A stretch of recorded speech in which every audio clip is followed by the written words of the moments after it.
안녕하십니까. 이번 주에는 손해보험에 대해서 한번 살펴보도록 하겠습니다.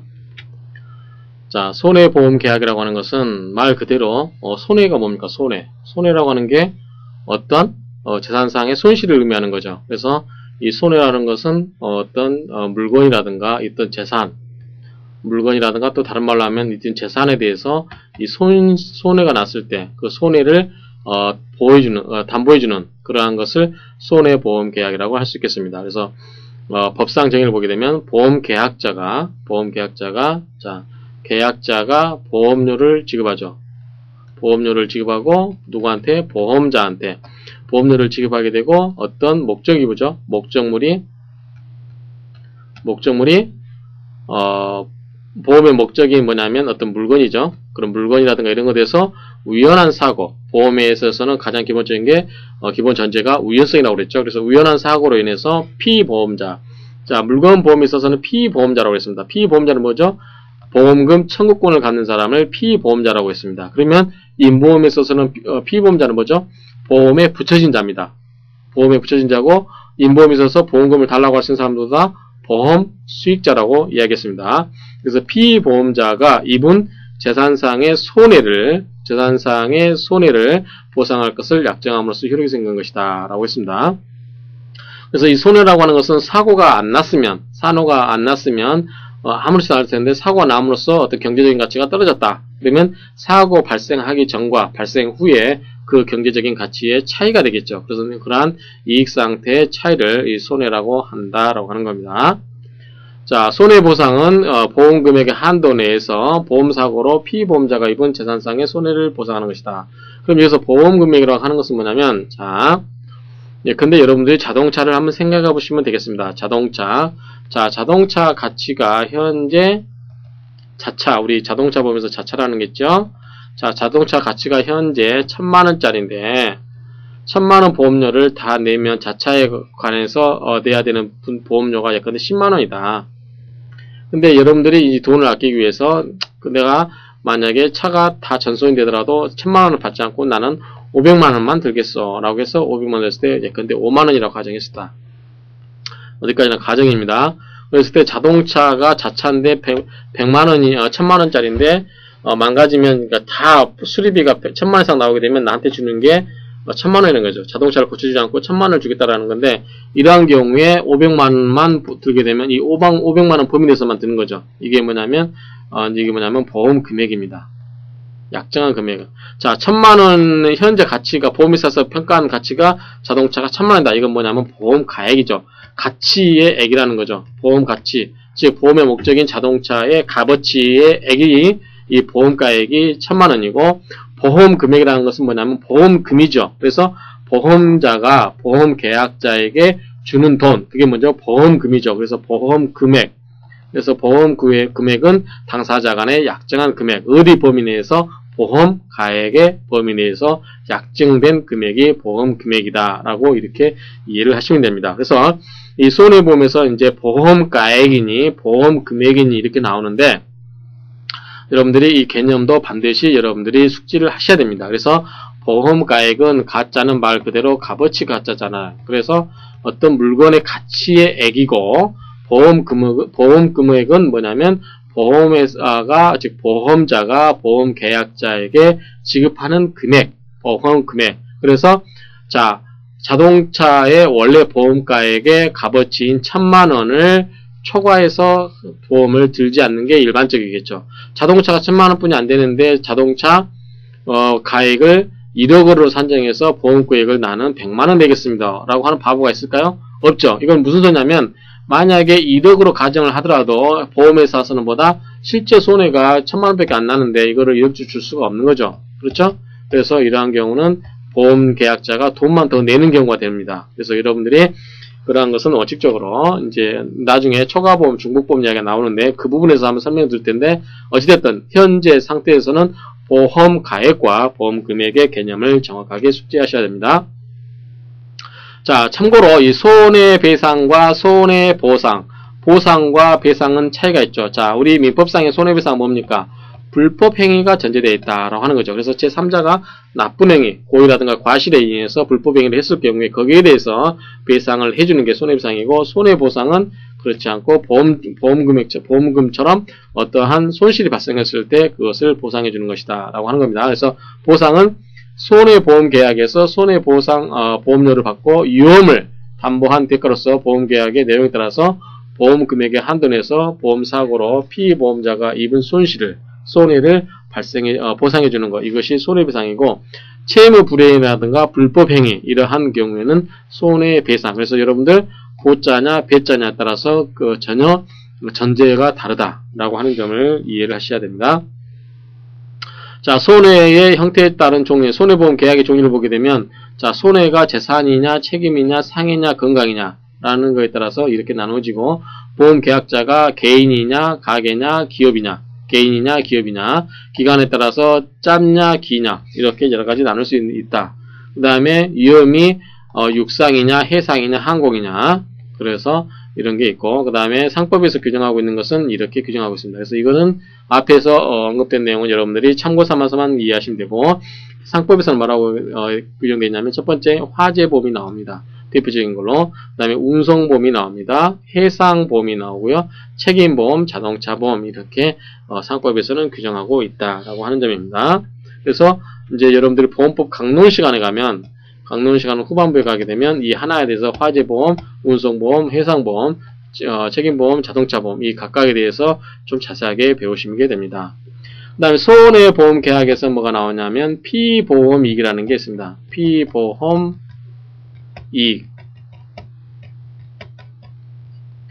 이 피보험이익이라는 말이 굉장히 여러분들을 이해를 하셔야 됩니다. 그래서 이 피보험이라고 하는 것은 뭐냐면 보험을 들음으로써 발생되는 이익이 뭐냐 이거죠. 그래서 예컨대 여러분들이 자동차 보험을 들게 되면,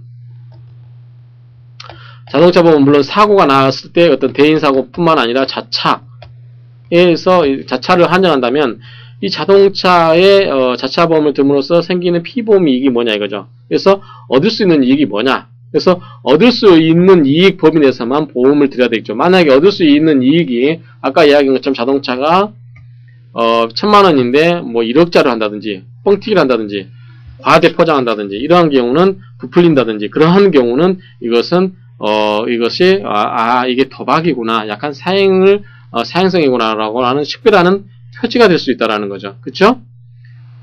그래서 이러한 피보험 이익은 사행계약으로서 보험계약을 도박 등과 구별하는 기능을 갖는다. 도박은 이러한 피보험 이익이라는 개념이 없기 때문에 얼마든지 할 수 있는 거지만 이 손해보험은 피보험 이익 범위 내에서만 보험계약이 체결되어야 되기 때문에 이러한 보험계약과 도박 등을 구별하는 것이다. 그 다음에 상법은 피보험 이익을 뭐라고 하냐면 보험계약의 목적이라고 표현하고 있다라고 하는 거죠. 그래서 보험계약의 목적은 여러분들이 나중에 나오는 말 중에 뭐가 구별이 되냐면 보험의 목적과 구별을 해야 됩니다. 자, 제가 여러분한테 질문을 드리겠습니다. 당신 왜 보험계약을 보험을 듭니까? 다른 말로 하면 왜 당신은 보험자와 보험계약을 체결합니까? 라고 물었을 때 당신은 뭐라고 하겠습니까? 여러분들은 제가 만약에 살다가 보면 손실이 발생할 수도 있고 손해가 날 수도 있겠지요. 또는 제가 사고 날 수도 있겠지요. 그러면 그 손해를 제 혼자서 감당이 안 되기 때문에 저와 같은 위험을 가진 사람들이 그 손해를 나눠가지고서 그 손해를 메꾸기 위한 것입니다. 라고 하는 거죠. 그래서 뭐냐면 보험을 왜 드는지, 보험계약을 왜 드는지, 그것을 다른 말로 하면 보험계약의 목적이 뭔지, 그건 뭐냐면 나에게 발생한 손해를 보상하고자 하는 것입니다. 라고 해서 그 손해보상은 뭐냐면 어떻게 산정이 됩니까? 내가 든 보험계약의 그 목적물이 얼마냐에 따라서 그 값어치의 얼마에 따라서 그 보험가액이 달라집니다. 라고 하는 거죠. 그래서 보험계약의 목적은 뭐냐면 피보험이익은 같은 말입니다. 이런 것은 피보험이익이라는 것은 내가 보험을 들므로써 얻게 되는 경제적인 이익이 보험계약의 목적이 되고 다른 말로 하면 피보험이익이 된다. 그러면 보험계약의 목적과 구별되는 거에 보험의 목적이 있다. 그러면 이게 계약이라는 말이 있는 것과 없는 것과의 차이잖아요. 그래서 보험의 목적은 뭐냐? 이럴 때는 보험의 목적은 뭐냐면 보험의 대상이 뭐냐이죠. 자동차냐, 집이냐, 뭐 이런 선박이냐 이런 겁니다. 이러한 경우에 보험의 목적은 그러한 대상인 재화를 의미하는 점에서 보험 계약의 목적. 당신은 왜 보험 계약을 듭니까? 이익을, 경제적인 손실을 만약에 그렇습니다. 그러면 피보험 이익이 나오는구나. 이렇게 이해를 하시고, 그러면 보험의 목적이 뭡니까? 그러면 나는 집입니다. 뭐 자동차입니다. 이런 식으로 보험의 대상인 재화를 의미한다. 하고 두 가지 개념을 잘 정리하시기 바랍니다. 다음 피보험 이익의 의의에 대해서 성질이 뭐냐? 자, 이익설과 관계설이 있는데 둘 다 내용은 대동소이합니다. 그래서 결국은 뭐냐면 피보험이라고 하는 것은 보험의 목적이 뭐죠? 자동차니 집이니 그러한 여러 가지 보험의 목적에 대해서 보험 사고 발생했을 때 예컨대 자동차, 집, 자동차는 사고일 거고 집은 화재일 거죠. 이러한 경우에 이 각각의 경우에 보험 사고와 관련해서 피보험자가 가지는 경제적 이익관계를 피보험 이익이다 라고 이렇게 정의를 할 수 있겠습니다. 그래서 이익설이니 관계설이니 학설이 있지만 그다지 중요하지 않다는 거. 그 다음에 그러면 이러한 피보험이 되기 위해서는 어떠한 요건을 갖춰야 되냐? 자, 하나씩 보면 적법이어야 됩니다. 그렇죠? 그 적법이라고 하는 것은 선량한 풍속 기타 사회 질서에 반하지 않아야 됩니다. 예컨대 뭐 도박이라든가 여러 가지 나쁜 목적, 불법 행위 목적으로 이러한 것을 보험을 들어서는 그러한 피보험 이익이 존재할 수가 없는 거죠. 두 번째, 경제적으로 산정이 가능해야 됩니다. 이게 뭐냐면 얼마라고 평가를 할 수 있어야 되는 거죠.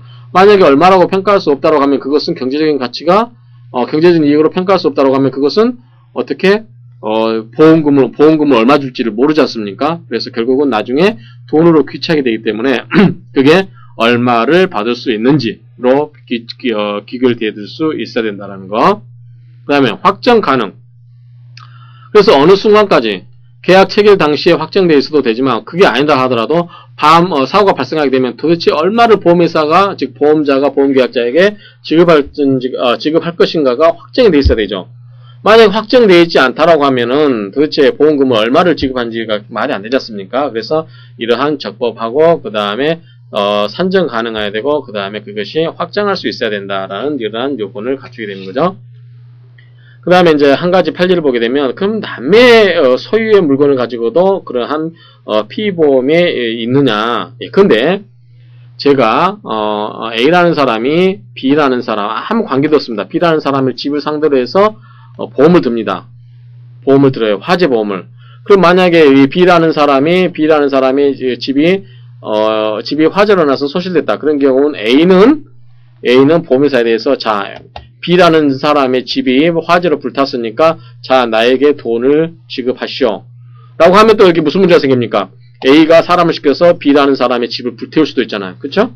근데 A는 B라는 사람의 집하고 아무런 경제적인 이해관계가 없습니다. 그렇죠? 이런 경우는 보험계약 자체가 뭐냐? 피보험 이익이 있다 없다? 없다 라고 하는 거죠. 그래서 그러한 경우는 이런 것은 보험계약이 무효이다. 그래서 이 피보험 이익이 없으면 보험계약이 무효다 라고 하는 겁니다. 그러면 이러한 피보험 이익 기능은 뭐냐면 제가 지금까지 굉장히 자세하게 설명을 드렸는데 그러한 것은 뭐냐면 결국은 이러한 피보험 기능의 기능을 이해하는데 여러분들이 굉장히 쉽게 이해할 수 있습니다. 자, 보험자의 책임 범위를 결정하죠. 그래서 그 피보험 이익이 예컨대 1000만원이면 1000만원 그 범위 내에서 보험계약을 예컨대 1000만원짜리 들었다고 하면 보험자에게 그 책임 범위가 결정이 되고 초과보험 중복보험의 판정이 기준이 된다. 자, 이게 무슨 소리냐면 자, 초과보험이라는 거 하는 건 뭐냐면, 이제 뒤에서 배우겠습니다만, 지금 간단히 나왔으니까 설명을 드리겠습니다. 자동차가 화재보험을 들었는데, 집이 예컨대 시가가 1억인데, 이거를 10억으로 들었다. 라고 했을 때, 보험자는 얼마 범위 내에서만, 1억 범위 내에서만 보상을 해주어라. 라고 할 수 있는 겁니다. 그래서 이것은 뭐냐면, 초과보험. 초과보험은 뭐냐면, 1억짜리를 10억짜리로 든 거. 이게 바로 초과한 거죠. 보험가액을 초과한 거죠. 이러한 초과보험을 판정할 수 있는 거죠. 왜냐하면 이 1억이라는 금액이 산정이 되는 거, 즉 1억이라고 산정되는 게 뭐죠? 피보험 이익이지 않습니까? 그래서 이 피보험 이익이 산정이 되어야만 그것이 초과보험인지 아닌지를 판별할 수가 있는 거죠. 도박보험도 마찬가지고 인적 위험의 방지 이런 것은 아까 제가 말한 남의 집에서 불타는 거, 남의 집을 불태운다든지 그럴 때 그 사람에게 피보험 이익이 있느냐 없냐 이걸 산정하는 기준이 되는 거죠. 그 다음에 일부 보험의 보상액이 결정하는 경우 예컨대 이제 이건 뭐냐면, 자, 1억짜리의 집인데, 반대로 이번에는 1000만원만 보험을 들었습니다. 1000만원만. 어차피 나는 10을 신축하려고 마음먹고 있었으니까 뭐 좀만 봐도 되겠습니다. 그래서 10만원만 이렇게 들었을 때는 1억짜리인데 1000만원만 들었을 경우는 만약에 불이 화재가 났는데 전소가 되지 않았습니다. 그러면 1억짜리 기준 했을 때 이 집이 예컨대 5천만원만 손실이 발생했습니다. 그러면은 보험회사는 어떻게 합니까? 1000만원 다 지급해야 될까요?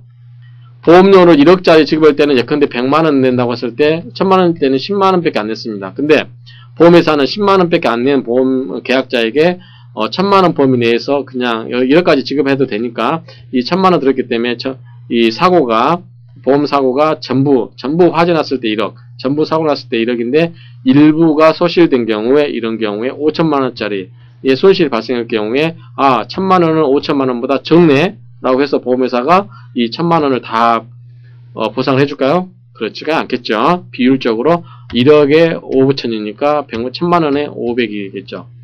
이런 식으로 비율적으로 보험금을 지급하게 된다라는 뜻입니다. 그래서 피보험 이익, 자, 이 1억이라는 게 결정이 돼야만 이런 것도 다 결정해서 계산할 수 있다라는 뜻입니다. 이런 내용이고요. 자, 보험계약의 개별화 기능. 자, 피보험 이익은 뭐냐면, 자, 만약에 이 사람 집이 집 소유자는 뭡니까? 집 소유자는 소유자로서 이익이 있는 거고, 만약에 이 집에 새 들어 산 사람이 임차인이라면 어떻겠습니까? 자기가 소유자에 대해서 책임을 질 수가 있는 거죠. 그렇죠? 그렇기 때문에 소유자가 이 집의 화재로 인해서 발생할 수 있는 손해와 임차인이 자기가 나중에 소유주에 대해서 지게 될 책임을 면하기 위해서 책임보험의 성격으로서 드는 경우 각각의 피보험이익이 어떻습니까? 목적이 다르잖아요. 그렇죠? 보험계약, 아까 피보험이익은 뭐다? 보험계약의 목적으로 씁니다. 그러면 소유주한테 당신은 왜 보험을 듭니까? 임차인한테 당신은 왜 보험을 듭니까? 서로 답이 다르잖아요. 그래서 피보험 이익이 서로 다르기 때문에 이런 경우는 보험계약이 들 수가 있다. 그래서 뭐냐면 이러한 보험계약의 개별화 기능이 가능하다라고 하는 거죠. 즉 그런 뜻입니다. 자, 판례는 똑같은 의미입니다. 선박 소유자라든가 임차인, 선박 소유자, 임차인 각각 그 보험의 목적이 다르게 피보험이익이 다르기 때문에 들 수 있다라고 하는 거고. 자, 이제 보험 가액과 보험 금액의 개념을 설명을 드려.